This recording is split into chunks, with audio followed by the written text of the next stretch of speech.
Yes, I love that so much. Hello, everyone. Thank you all so much for taking the time. It's honestly such a pleasure. Thank you for bringing the great vibes already in the chat. It's so appreciated.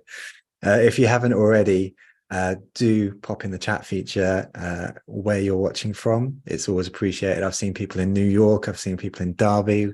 We've got Susie in Nottingham calling it the greatest city on earth. I think we might have some competition in the chat. Let me know if where you're watching from is the greatest place on earth.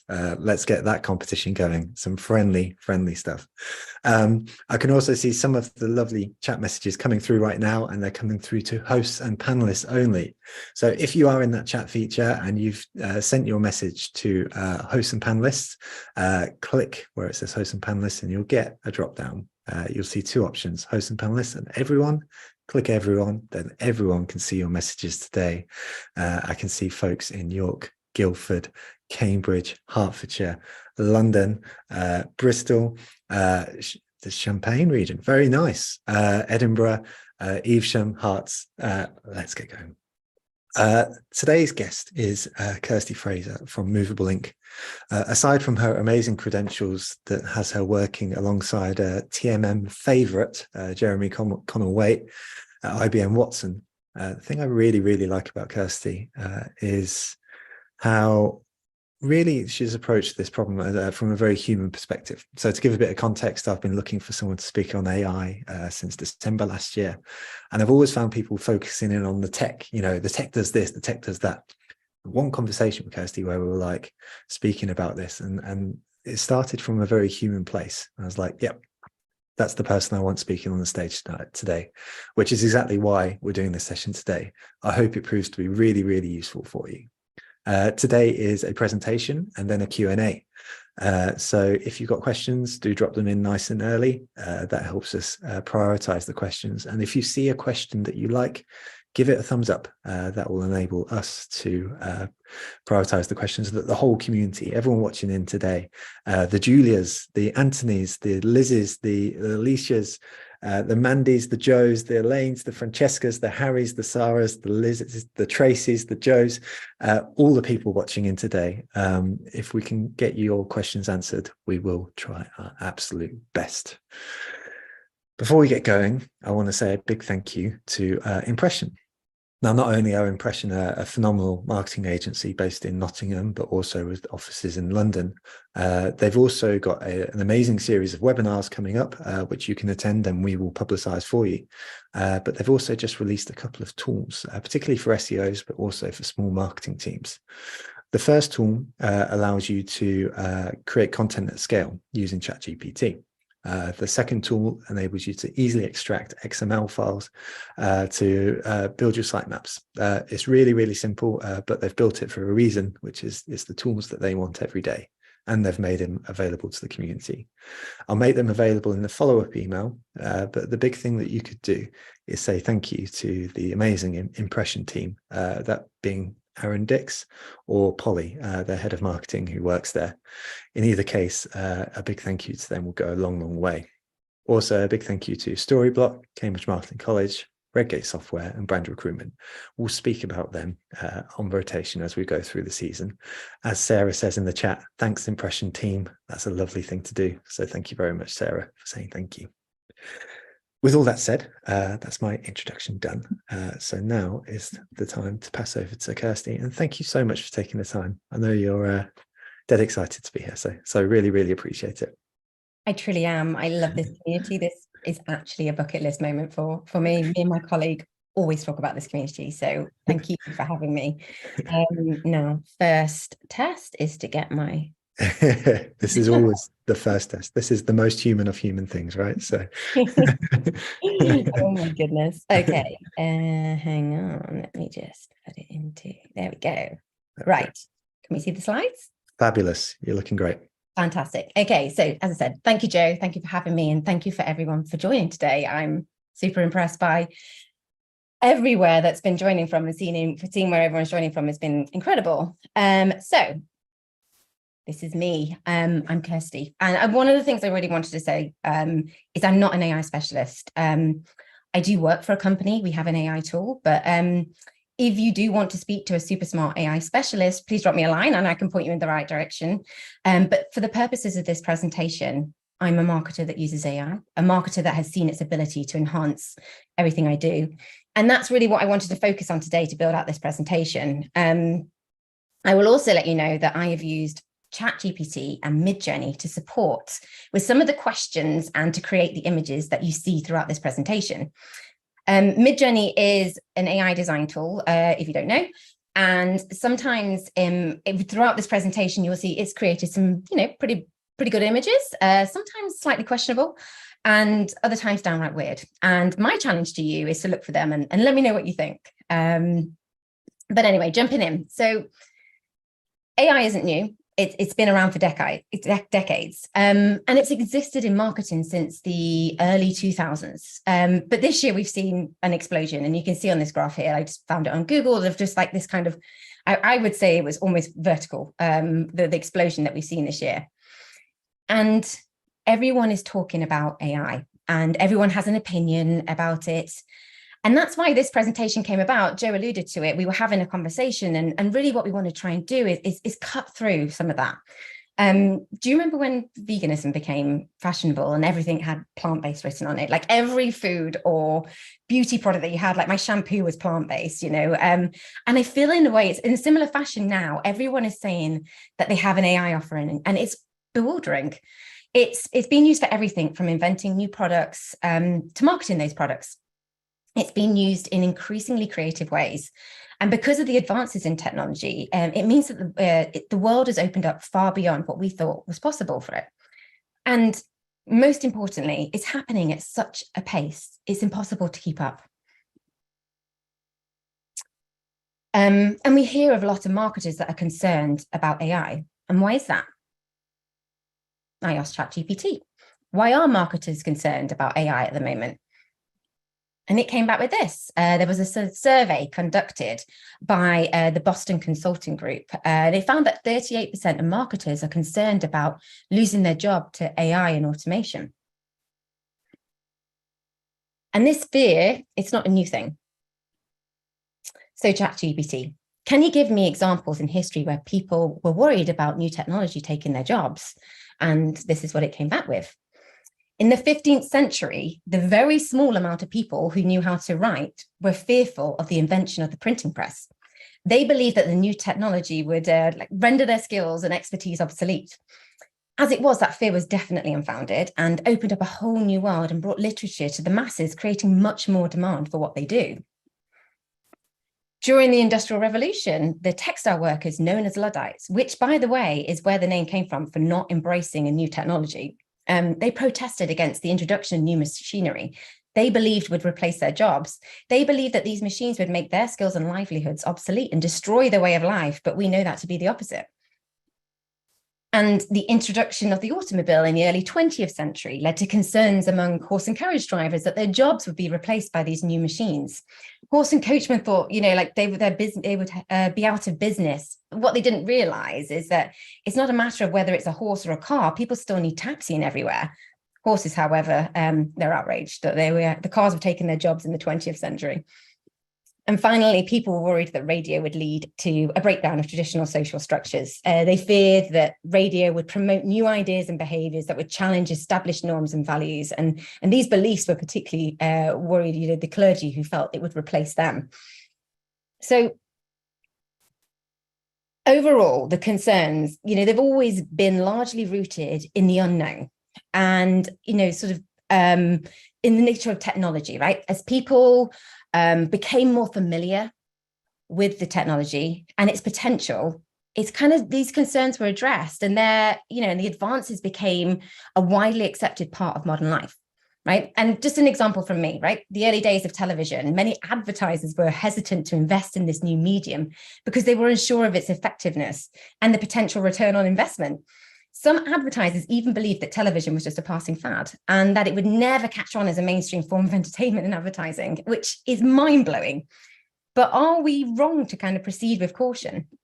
Should you fear AI? Yes, but not like you think. So I've stolen this example from one of my colleagues because I think it's a really great way to sum up what I'm trying to get across.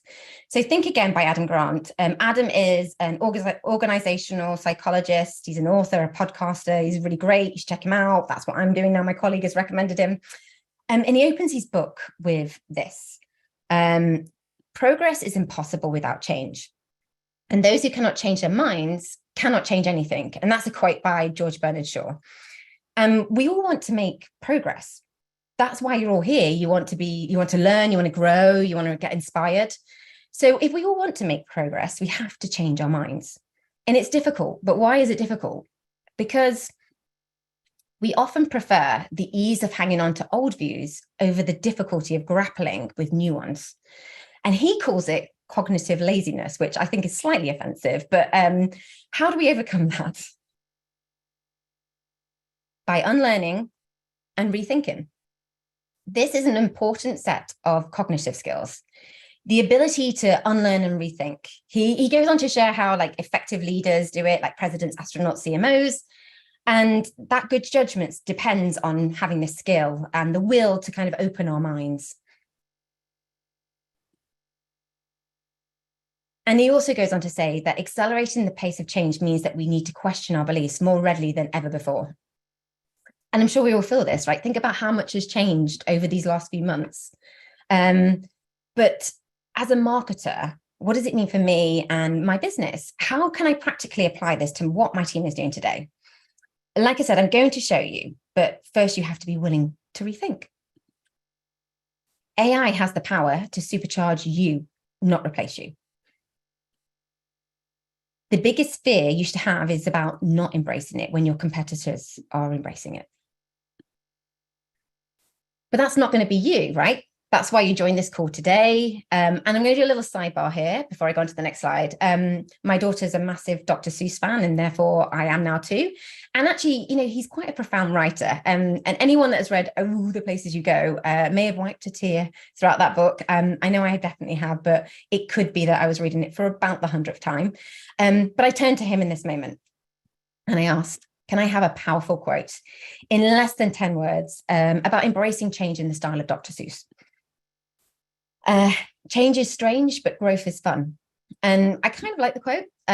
Change is strange, but it's also hard, right? And I must admit, I've had a lot of fun, really exploring AI and what I can do with it whilst I was putting this presentation together. And I must admit, I'm not quite sure the image is hitting the mark. It's kind of giving me Ebenezer Scrooge vibes, but he did change. But I'm not sure he would agree that the actual change part was very fun. So nearly there, halfway there, I'd say, on that one. As marketers, though, we are continuously adapting to an ever-changing market. We're extremely resilient, right? In recent years, we've had to consistently adapt to stay ahead. There are many challenges we've had to overcome. The rapidly changing market landscape, technological advancements, and evolving consumers' behavior. And, let's throw some out there, right? GDPR, COVID. And now we're in an economic crisis. And let's not forget technology in general is changing and forever adapting.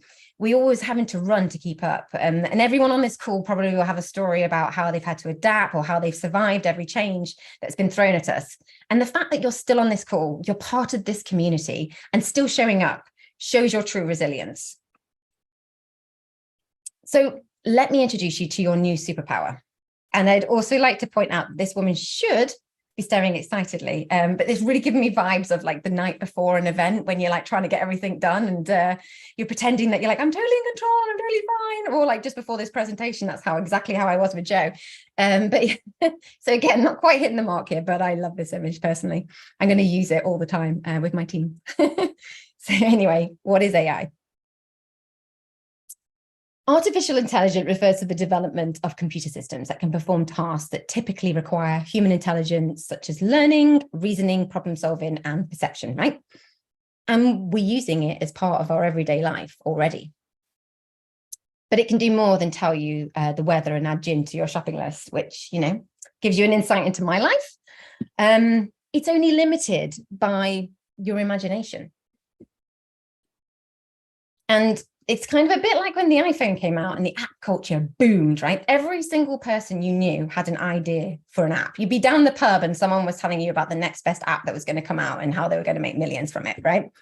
And the phone had a series of tools. It had a screen, it had internet, GPS, gyroscope, and people used those tools to come up with something new. So what we got was the completely useless iPint, where you could pretend to drink a pint on your phone. Not sure why you'd want to do that, but you could, you know, there it was, right up to the groundbreaking technology of apps such as Uber. And that is what AI is. It's a series of tools you have at your disposal to discover. It's up to you to think about how to use it for you and your company. And it's you, the marketers, right, that are using these tools to supercharge your marketing.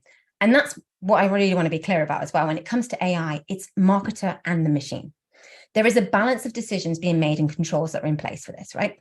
And while AI can perform certain tasks more efficiently than humans, it lacks creativity, emotional intelligence, and critical thinking skills that are essential for success in marketing. These skills are unique to humans, right? They cannot be replicated by AI. And if you, again, you know, look at these images today. I've already mentioned this, but, you know, some are okay, but some completely miss the brief. I kept them as is because I kind of wanted to show, and I just thought it was kind of funny. But it would take many more manipulations of what I wanted to get to. And if someone else was to create a similar image, they would most likely get a different outcome depending on what they asked mid-journey. And actually, we tested this, and I'm really gutted I didn't save it, but on Sunday, my husband, my daughter, and I all put a brief into Midjourney for the same thing, right? We'd been out to the heath, we'd taken the dog for a walk, we'd flown a kite, and we wanted to create an image from that. And every single one was different. And actually, my daughter won because she included rainbows and all fabulous things, right? She was far more creative than me and my husband. But it just shows that, you know, it's something different, right? It depends on, it's a bias really, isn't it? How we just ask those questions to the AI tool. So what I want to do is to give you some super basic thought starters through to some more sophisticated tools that can enhance your marketing. And I really want to show kind of the breadth of AI, but also show where you can get to. So we're going to start with some fun, easy stuff. And I want to walk through some examples, you know, of AI and how it can support your marketing efforts. So first up, we're all really busy and we don't have time to always read that book or keep up with the latest trends. So here are some really quick tips to keep ahead without the heavy lift. Imagine you read an article that recommends you to follow Byron Sharp's theory of marketing. We don't have time to follow everyone we're told to, or well, maybe I don't, maybe it's just me. Your boss has recommended it to you, but you have a series of deadlines coming up. You could order the book, or you could maybe ask ChatGPT to summarize it for you. So you don't have to read the book, it's summarizing it. And it's one of the biggest ways that people are using ChatGPT right now. Or if, like me, you have a really cool young team and you want to keep up with the latest trends, there you go. Get it to help you with that. Or similarly, for my young team, they can't understand my dated examples. And so many times I've mentioned something, they're like, who's that? They can check it out now, right? Simple ways. But put this into real life, yeah? Imagine put a transcript of your meeting notes into ChatGPT and asking it to summarize it into bullet points for the team to follow up, or asking it to summarize a white paper, you know, so on. The options are endless. And I urge, if you haven't tried it yet to do this, you know, just go and do that and see how it can help ease the pressures of your day-to-day workload. Okay, there will be so many times where you just need to kickstart an idea or a short series of ideas or a one-person brainstorm, and you just need something to get you going. And I call it banish the blank. And I genuinely have a total fear of blank pages. And whether that is to support with a brief from your client launching a new product or kickstarting a campaign, it can just give you the boost you need. It's not the finished product, but it just starts you off. And again, on like little side note, when I started this presentation, I was starting completely from scratch. I've not done a presentation on this before, on this subject, and it was really daunting. I had some thoughts, you know, we threw some ideas around with Joe, but I threw the ideas around with ChatGPT as well, and to start formulating a talk track. What resulted was some good conversation starters, but it lacked personality, humor, ways to engage the audience. I didn't want my presentation written for me though. I wanted help to start, and that's exactly what it did. It saved me a huge amount of time. Mostly it would have just been me procrastinating and stressing for probably about 2 weeks and the night before trying to get it done together. But this got me to the point I needed to be really, really quickly. And now I work in B2B marketing. And as I said before, AI is only limited by your imagination. So I decided to imagine myself in a B2C world for this next set of examples for you. So bear with me on this one. I asked ChatGPT what would be a good fake product to hypothetically build a marketing campaign around. And this is what it came up with. A new chocolate bar that has extra protein that comes from peas to make you strong, which, love this, let's run with it. And, you know, bear with me, I might be quitting my job at the end of this. So I need to create my brand, right? So I asked it for a logo. I asked for a logo for a new chocolate bar that has extra protein that comes from peas to make you strong in an 80s style. Okay, not bad. Not something that I would create, but it's my starting point here, right? And here is where I started to refine my brief, right? And this would be my brief for my creative team, right? I can start to select the ones I'd like to work with and refine by going further into the brief and asking the questions to get the right result. I also can look at it and go, what do I hate here? What is totally off the mark? And there's some really freaky ones in here as well. But knowing what you hate is just as important as knowing what you like. And none of these are right, but it's a start and it's giving you the type of result that you want. We're going to go with the muscle man to make it aspirational. What this does, it gives you enough detail that you can now work with a designer, right? You can give a better brief rather than plucking ideas out of thin air. This makes it better for me and for the designer. We can be more efficient with our time. Anyway, back to my hypothetical chocolate bar business. Next up, I want to launch my product. So I asked, you know, like, how would you launch a new chocolate bar made from pea protein in an innovative way on a small budget? And these are the ideas that it came up with. Leverage social media. Make sure you have your influencer marketing. Not sure what he's eating there. Hope my pea protein chocolate bar does not look like that. Sampling. Collaborations. Packaging design. And PR outreach. And I'm sure, you know, there's many of you on this call. They'll be like, well, that's not telling me what I don't know already. But it's automating this process. It's speeding up the pulling together of ideas for your new product. It's kind of refining where you need to go. And now you've got to do the work at the end of the day. You still got to like create that social media plan. But if you're a small marketing team or a freelancer, this acts as an extension of your team to throw around ideas. And now I need a name for this product, right? So let's see what ChatGPT can come up with to inspire me. And, you know, there's some good names in there. I'd love to know which ones you like for my new business.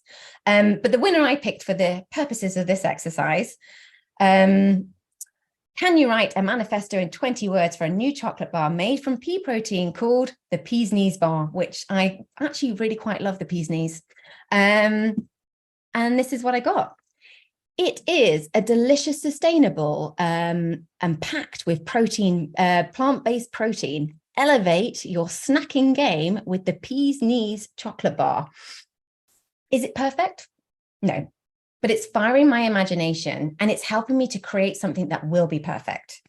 I am sure now the name is there, the logo, the campaign and the manifesto. There are definitely some clever creatives on this call who can really take this and create my brand. And, you know, next time you see this, I'll be on Dragon's Den.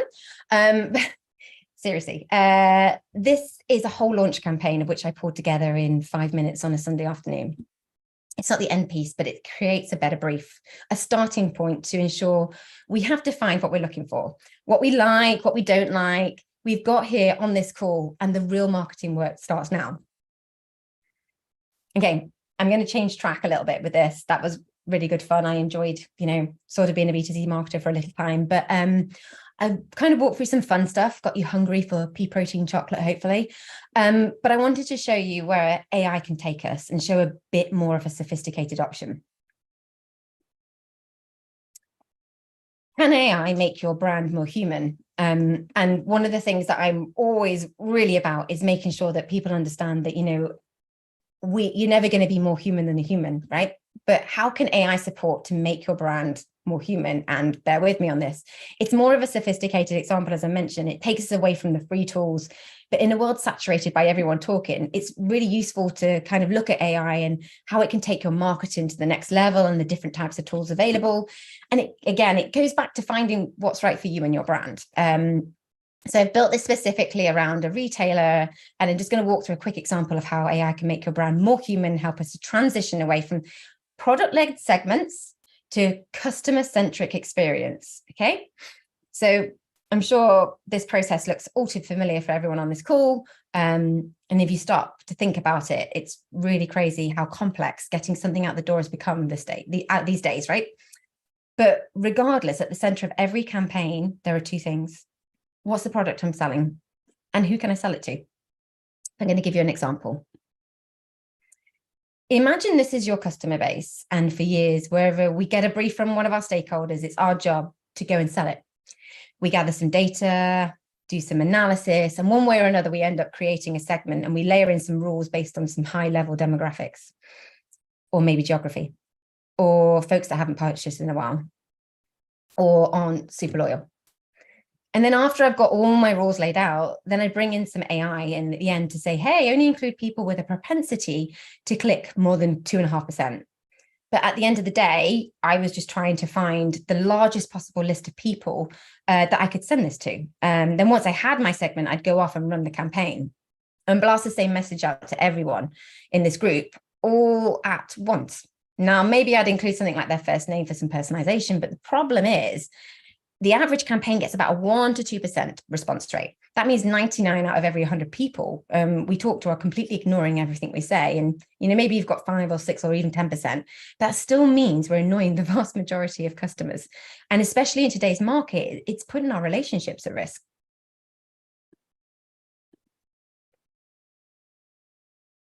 So, okay, hang on, sorry. So we're going to fix it. We have to change the way we think about customers and the way we go to market. Instead of starting with a product and then trying to figure out who we can sell that to, we need to start with a person like James or Mary or Jill and read their context in the moment and ask ourselves, what is the right thing to do for this person? When we're on the right side of this equation, that's the customer first or empathy first approach. But while that's very easy for someone like me to say, it's not always the easiest to execute.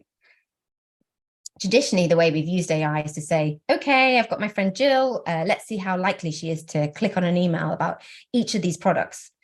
And which one has the highest score that we can roll with, right? We cross our fingers and hope that it's going to work. But the problem here is there's no way to measure the opportunity cost of sending that message. So in other words, she's like 17% likely to click, but that means she's 83% likely not to, and or worse. And find it completely irrelevant or opt out of the program entirely. And equally important in this model, where we're only focused on driving the next click, that next conversion, there's no way to tell if there's hurting us further down the line. In other words, sure, I can sell Jill a shirt today, but does that mean I forego the opportunity to offer her something of much higher value in the future? So the way I'd like to think about this is solving this is like, imagine our customer as the mountain climber. And for us as marketers, when we're only focused on the next best action, trying to drive that next click, we're essentially limiting how far this person can go. We're only focused on getting them up the small peak. What we fail to recognize, we're actually on the wrong mountain entirely. We miss out on the fact that there's a much bigger opportunity available to us beyond the clouds. There's another much higher peak that we can help this person climb. If only we could come up for air and recognize that. And that's what it's all about. It's about identifying what is the end goal, right? What is the real summit this person wants to get to? And how can we act as their guide to get them to this unique and optimized path that's just for them, to help them get there?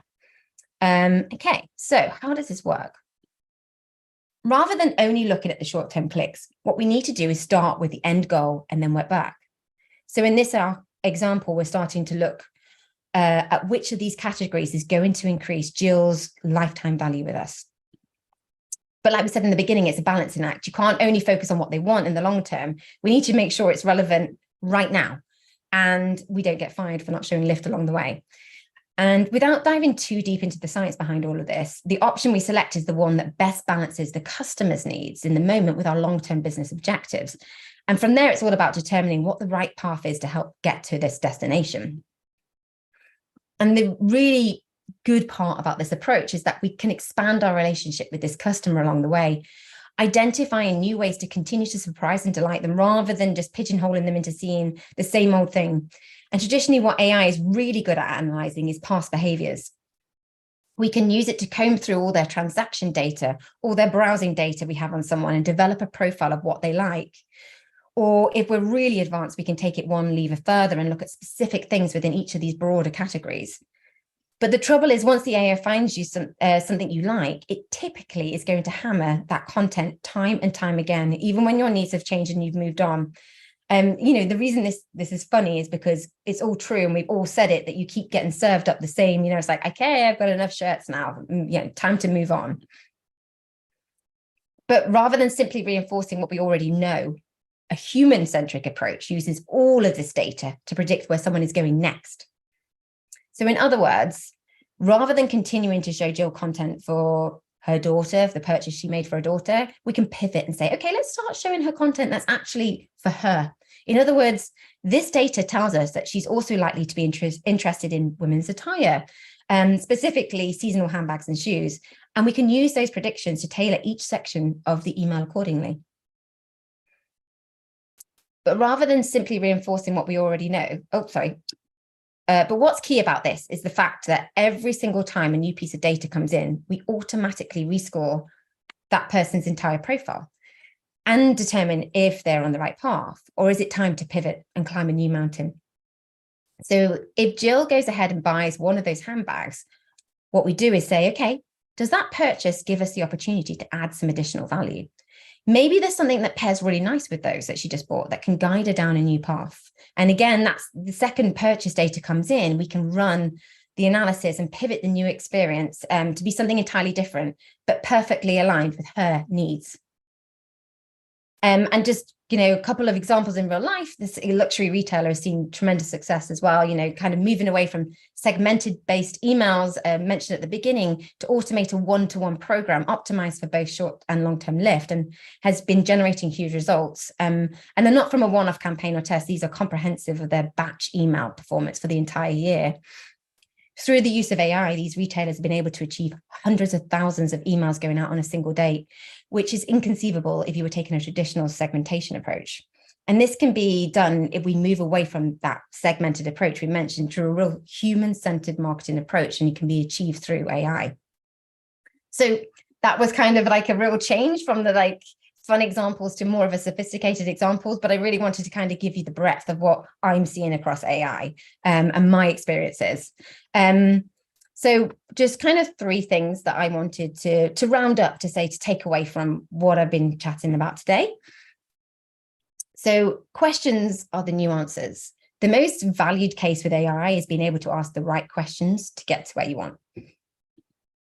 It's a tool, and we're always inventing new ways to use it. Explore it. Find out what's right for you and your business. Playing it safe is the biggest risk you can take. The biggest challenge you face right now is keeping up with your competitors. As more and more companies adopt AI in marketing, those who do not may find themselves falling behind, in terms of efficiency, accuracy, and customer experience. This could result in losing market share to competitors who are able to leverage AI to their advantage. And that is more likely to make you lose your job than AI replacing you. But hopefully that is not going to happen. That's why, again, you're on this call today. This is what we're talking about. So we can open it up to questions, and just thank you so much for listening today. Lovely work. Thank you so much, Kirsty. It was, I think the interesting thing about this today is that I speak for myself probably, where, I come into this topic with a certain amount of fear, like you mentioned at the beginning. And I think you reframed it to a place of usefulness and as a tool, placing it into context and in perspective. So I think that was the brief that we kind of left you with at the beginning. And I think you did that. There's some really fabulous examples of not only how to use it, but also just a reassurance that it was a tool. And that was mirrored in the chat as well, because folks were sort of saying about their fears that people were treating this as like a be all end all, as in pop it into chat GPT and job done kind of thing. I think that was a really useful reassurance that you work in tandem with these things, which is really useful. And as Alex rightly picks up in the chat, that was indeed the peas knees of a presentation. So that is a shocker, but really, really useful nonetheless. Folks, if you'd like to ask any questions in the Q&A, do pop them in and give a thumbs up to the ones that you find the most useful. We'll make sure to get those asked. I guess I'd like to start though with a question for myself, which is like, where, do you sit 100% of the time on this sort of scale of like, yeah, it's just a tool, I'm pretty chill about this, or do you get freaked out by it as well? I mean, like, what's your journey been like, and how do you come to the place which you've come to today of sort of actually appearing to be quite reassured by it all? Yes, I definitely get freaked out. And actually, for me, in my world, like the AI tools that the company I work at is, they're for B2C marketers, like retailers, right? So it's kind of sat away from me. I know obviously there's been, AI is built into many tools now, but not in the way that it has this year. And I've been in marketing for a very long time, and I've been through many changes in marketing. And actually, it gets to the point where I've had to adapt and change so many times to keep up. And I think this year I have never seen change in marketing and an adoption of a tool like this year. And yes, every day, even researching this presentation, I was coming across thousands of different articles and many different like wormholes that I was going down to really truly understand it. And it's impossible. And I'm really lucky. As I say, I work with some of the smartest people in the business. So we have mathematicians and strategists and people that, live and breathe AI every single day. And I've been blown away watching some of their presentations. But for me, it's been so much to take on. So yes, I love it. And I think there is so much potential, but that doesn't mean to say that I am not overwhelmed at times and a little bit fearful of making sure that I am doing the best in my world to use this tool and really understand it. It's definitely both. And I wanted to ask that question because despite the usefulness of the presentation and everything you displayed today, I think there will still be some people who sort of feel that way, and it's okay to kind of go on that journey with it, and sort of explore it. So thank you for that, because I think that's really, really useful. Let's take the questions. There's 24 open questions, so there's plenty to explore here. So the top one comes from, what are your top tips for getting the best out of an AI tool? How did you write a good prompt? So, I guess we needed to caveat it, as you did at the beginning, by sort of saying that you haven't pretended to come in here today as the AI expert, but you've undoubtedly used the tools at our disposal a lot. So what were the most fruitful sort of areas of exploration for you in terms of writing great prompts? When I was doing it, I was putting prompts in and I was getting responses back, and I was like, okay, that's not, it's not really touching the surface of what I'm looking for. And I'd go back in, and then I'd go and talk to some colleagues, and then I'd talk to my husband. And so actually it's a lot of trial and error. And especially you saw with the images, right? We put prompts, and I've written on every slide of, there is the prompt that we put into Midjourney to get that image out of it. And you saw what we got. So there is a bit of trial and error. And that is one of the things I think right now, which represents an opportunity, is you can become a specialist at Midjourney and be that person that can support a team. So for me, to give some tips, I go and use the tool and understand it for your world, because I think for every person, depending on what you're trying to achieve with it, like someone in a comms team or a content team are going to use it very differently to how I use it on my day-to-day. So I would just urge you to go and use it and start exploring it, find some groups that you can join to chat about it. And I am researching forever on LinkedIn and blogs and there's some great podcasts as well. Actually, I'm happy to share with you, Joe, after this, like some ideas that people can go and just join some podcasts. But to give you some actual top tips, you've just got to start using the tool and exploring it for your world, because that is the only way you're going to get there. And there are some amazing creatives out there that are becoming the specialists in Midjourney. And actually my team, our branding team, they did a presentation last week about how they're using it. And my mind was blown watching them doing it. So, but it is about exploring and using those tools. I think that is the best way to start, really. Nice. I love that. And it's interesting. I've got two observations if I could add, Yeah, if I could definitely. add anything. So the first is that like I found myself when I was using ChatGPT in particular that I was sort of speaking around the topic. So like I'm used to sort of writing with quite sort of flowery language, that sort of speaks around things, partly, cultural, I'm used to not always saying the thing that I want to say. I am used to sort of packaging words in such a way where it doesn't exactly say what I mean. And I found with ChatGPT that I would sort of say kind of the thing that I wanted, but not the thing that I wanted, almost as if it was a conversation. And so for me, my journey sort of started from being very sort of flowery to being very direct. Yeah. I would like this thing, and it's not a conversation, it's a direction. And so that's pretty useful. The second one was to add to your experience of your answer on just using it is in Midjourney in particular. What's really interesting is when you go into the Discord server and you can see other people put in their prompts, and like you can see the output that they're getting out of it and stuff like that. And that helps you hone your own activity as well. So just to reinforce your idea that, getting into it is really important because that feels like the opportunity to explore it more than anything else. I love what Nicole is saying in the chat here, which is I still say please and thank you to ChatGPT. I do It's that as well. Yeah. I Very do the British. same to that's it. The self checkouts at Tesco's Yeah. is it's the same. Uh, that's funny. MPAL says, "I say sorry if it doesn't understand." Yeah, Yeah. we're all terrible. So yeah, directness and exploration feel important. Um, I think this is more of a reinforcement of your presentation than it is necessarily a question that we'll deep dive into. But Anonymous does say, given ChatGPT's limited knowledge of events beyond 2021 and tendency to hallucinate, isn't it unreliable if you ask it about recent developments or trends?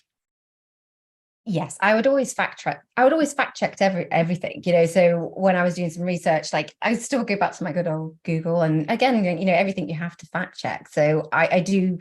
I would always say, like again, it goes back to that. It's a starting point. It can give you some ideas, but don't just take the face value and run with it. That's not what it's about. It can give you the thought starters, and then go out and do your own research and make sure, especially if you're going to be fact checking things, that you do need to make sure you've gone out and done that before you use that as like the final to present to people, or to talk to your team, whatever it is. Make sure that you've gone out and checked that, because yeah, absolutely, nothing's ever 100%. Absolutely, bang on. And like to give an example, like recently I asked ChatGPT some questions and then asked it for some sources afterwards, so it gave me the answer, and I sort of said, where can I learn more? And it gave me the links to 4 sources, all of which were 404 pages, which was interesting. And my only assumption is because it's a large language model, that's how it does it. It's just guessed what looks like a good URL rather than it being an actual URL.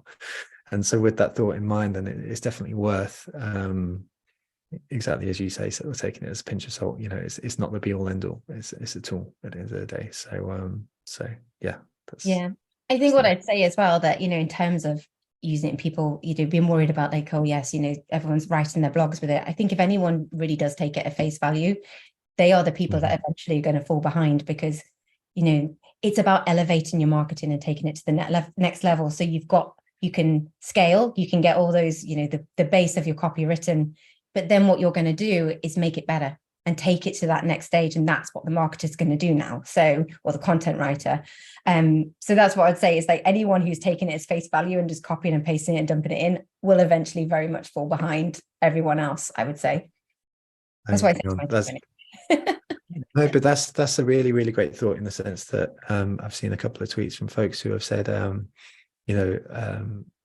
there have been layoffs and people are using ChatGPT to replace those folks. And exactly to your point, like if you're just doing that, then that is eventually where you're going to lose out. So I love that you framed it that way, because I'm not sure many people have expressed that in those terms. So that's really useful. Thank you. Let's go to Lizzie. Now, this is a difficult question. So I'll tell you what we'll do is, unless some examples come to mind, then I'll leave the question there, and we can also ask the community as well for any good B2B examples of where AI tools have been used for marketing. So do pop in the chat if you know of any examples of where AI has been good for B2B. Kirsty, it's always putting you on the spot to ask you the question of specific examples. But have you seen any, or shall we open it out to the community?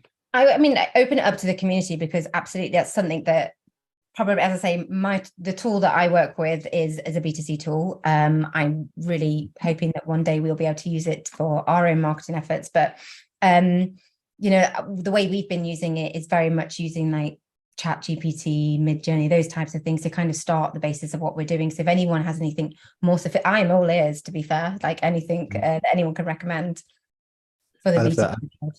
So Emma Marie in the chat has sort of said about customer service bots. They're not good necessarily, but they could be so much better. We've got Gabrielle sort of saying optimizing copy for product pages, which is e-commerce. But yeah, absolutely. Yeah, there's opportunities there. I think there's an interesting thing which is part of all of this, right? Which is almost, if we do it right in its current iterations, then you wouldn't know that AI is the thing, because you're using it as both. You know, you're not doing it as alone. So that's really curious. I'll be interested to see more. I mean, the ideas coming through are ideas for marketing campaigns, blog titles, etc. So that it's both. That's basically, you know, like from the examples in here, is basically what we've been using. I just put it into a BCC world, but we're using that, you know, product launches, some ideas, things like that. You know, that definitely is a great way to use it. Chatbot is something we're exploring right now. So yeah, I'll feedback on that once we've gone live. Nice. I love that. Yeah, it would be fascinating to see how that works. It would be interesting to know the conversion rate differences on all of that. Let's go to the next one, who I'm going to ask Rachel's question, because I'll be interested if you've got an experience and an opinion to add here, which is from Rachel, and she asks, what's your opinion on free ChatGPT versus GPT-4? Have you noticed any differences or big advantages in the more advanced version? I'm actually using the free tool. That's how I've been using it. So for me and what I'm doing, that's enough for me. So if anyone has explored the paid for version, yeah, again, I'd love to hear about it. But for me, I've just been using the free version for now, because that has worked for what I needed. So nice. I do pay for it, but I do, yeah. I pay for it, but I may more pay for it because of the access. We have to access it all the time, rather than sort of when the servers were down constantly. So yeah, I have no problem. I've been obviously very lucky when I've been logging in. So yeah, well, Caroline in the chat, it's more reliable. Exactly. And I think that's probably it. It's a bigger data set, dramatically bigger data set, but for the way that most of us are using it, then presently GPT-3 is certainly seems fine. Let's go through an exercise which George has prompted us up, which is, how would you use AI to develop a buyer's persona for a sales team? So that's a big one, and sort of a strategy basis. But if you were asked to start putting together your personas, would you start using that personalized approach that you spoke about in the presentation? I think explore it. I mean, I'm like, actually, that's really interesting. Maybe I should give that a go. But yeah, I think these are the things that you can definitely be exploring. And I think the process is the same. You know, obviously, it depends on your brand and how you break down those personas. But I think you can ask those questions of ChatGPT, start looking at those, and then building it and taking some of the data, feeding it in. You might need a bit more of a sophisticated tool, maybe, if you want to pass data through and understand. And also definitely don't be using a free tool if you're passing company data through.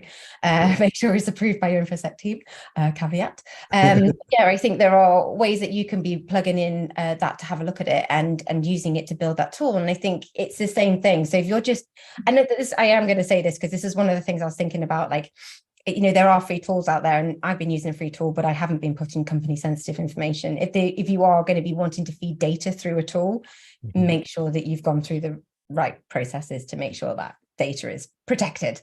So that's something to think about if you are going to be feeding data in to look at some like trends and building out those personas that way. But if you're just putting in some general information to build out some kind of basic profiles for your sales team, I think that's entirely possible. But again, you'll be limited by what you can get from that. So you might want to definitely use it as a thought starter. And again, then you're going to need to plug in the data to really understand your audiences. Hang on, I guess exactly to your point, you could ask GPT for the process, the steps that you need to go through to build an excellent persona, but you're probably not going to get it to build the persona. And thank you for raising the point around data as well, because that was raised in the chat, and it is a very relevant and useful point to make.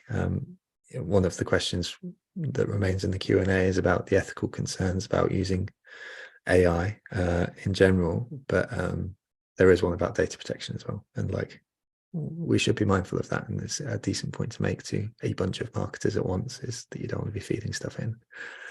Definitely, but also in terms of ethical, like always think of the end user experience, like around personalization, people are like, is it creepy? Well, it depends on how you're doing it. Always think about when you're doing this and building out these programs and using these tools, always think about the end user, like what is their experience? And always, as we said, start with the human at the end of this conversation that you're going to be creating, and build everything around that. Bang on. It's once again, we return to the point of the whole presentation, right? Is we started from a place, or when I was asked you to do it, it was from that place of human emotion, which was from a marketer's perspective, potential fear about losing our jobs or our jobs changing, but also a reaffirmment that all these tools are just here for people, in the same way that marketing is. If we're doing our job right, we're meeting the need of a customer, and that's what it's there for. So they're just tools. Marketing is a tool, ChatGPT is a tool. How we use those tools is down to us, and we need to make good choices on this stuff, because they can be used for good or bad. So let's pick up another one from Anonymous, who asks, what AI platforms or tools are you using presently? Are there any areas of marketing that are there any areas of marketing that you are not confident using it in? So what tools are you using at the moment? So we've spoken about ChatGPT and Midjourney, but I'd be interested if you have any more. And are there any areas of marketing that you would absolutely not let an AI sort of go close to touching? Well, I think those are the main tools that I've been exploring for this. Obviously, as I say, with Blink, we have our own product, Da Vinci, which is not something we use on a day-to-day basis, but that is our tool that we are using. And yes, we're just exploring the chatbots. So that's probably the main ways. Our branding team are using it in many more ways. And there are different tools that they are using, and like for creating videos and obviously presentation decks. So there are many that we have been exploring recently, and looking at more tools as well. But obviously I haven't used them, so I don't want to recommend them out there until I've used those. But I think it goes back to what I said. I wouldn't plug data into a tool unless it has been it was an approved tool. It's been through my InfoSec team. I've been drilled by my InfoSec team. But yeah, I think that's probably the area. And I work, in terms of my role, because I lead a team, I work a lot across the data and planning and budgeting and that. So those things are kind of company sensitive information. And that's where I kind of would draw the line. Where I have used it is like social posts. My content team at the minute are using it in so many like varied ways across, helping again with the social posting, or creating the basis of their blog posts, or summarizing. So they've created this big ebook, and they want to get it out to our sales team, is summarizing it and giving them talking points, and really helping to kind of be a bit more succinct and get that out there. And also because they are so busy, it kind of helps them to scale their role and be able to actually, finish everything within their working day, hopefully. So I think there's so many areas that I would say that you can explore it again, but just it's the company sensitive information that I would say that's where you need to be very selective, and that we at the minute we're not using a tool where we would be plugging in data in that way to an AI tool. Personally, in our marketing team, obviously in our company, we have a tool, we can do that. It's great. It's funny though, isn't it? Because I loved your example bringing it in of the mobile app stuff, and I found that a really grounding moment when you sort of said, remember when everyone had an app for everything. And it does feel like that. It does feel very similar to that, and it's this opportunity for exploration, right? So the reason why I mentioned this is there are 1,000 tools out there right now that have AI slapped on them, one way or another. But as you rightly pointed out at the beginning of the presentation, like, it's exploded in the last few months, but like these things wouldn't have just been in development for a few months. They've had years and years and years, and now they're having their moments. So it's ours to explore, and find these things. So there's definitely a race to building it in 2 tools now. Seeing a lot of that. But yeah, in the past, actually, I worked at IBM, and I was on Watson Marketing. And so some of the ways we've used it, sort of is that insights data as well. So like aggregating data from social media and building out, we did like marketing personas that way, actually. That was quite an interesting way. We just had 4 marketing personas, and then we'd look at your social media posts and then create the type of marketer you were from that. So back in the days of Twitter. So that was an interesting way to use it. I really loved that. And then, fun ways in which we recommended drinks based on personalities and things like that, based on, again, their social posts. So there's fun ways to do it. There's definitely fun things you can be doing, but then there's obviously a lot more serious things where, I was reading something about like how AI can help, with the climate crisis. Definitely not going to talk on that though, because that is definitely not my expertise. But the thing I found really interesting, that's when you need to get Jeremy back with what he's just launched. So you can talk about that. I'd love that. I'd love to get him back, and I know a lot of the community would. On that thought, there's an excellent interview with Sam Altman, who's the co-founder or was the CEO of OpenAI, on Kara Swisher's podcast. It was the first time that I've heard him speak for like a full hour on this topic since ChatGPT has come out. So I definitely recommend anyone to seek out that podcast episode, because it did go wide, and if anyone's interested on sort of going wide on ethics and the capabilities of AI and ChatGPT specifically, then I'd definitely recommend checking out that interview with Sam Altman. It's very, very interesting. Cool. Listen, there's been so many good questions. It was a fabulous presentation, a great introduction to AI for so many people. We've had a lot of people say thank you in the chat. So I'd say we've done what we needed to do today, Kirsty. So thank you very much for spending the time and putting together all those thoughts. And thank you also, everyone, for watching today and contributing as you have. Is always just such a pleasure to spend this time with you all. So thank you very much, and I hope it's been useful for you. I can see Maya in the chat saying great value and lots of fun. So I think we are where we need to be. So thank you everyone for taking the time, and we're back again. We're actually back next Friday. So just a quick one, that our speaker for next week is moving jobs, so unfortunately had to drop out. So I'm going to step into the breach next Friday and give a talk on the bare minimum marketing strategy. So hopefully you can be there for that. With all that said, thank you very, very much, Kirsty, and thank you everyone for taking the time. Have a brilliant week.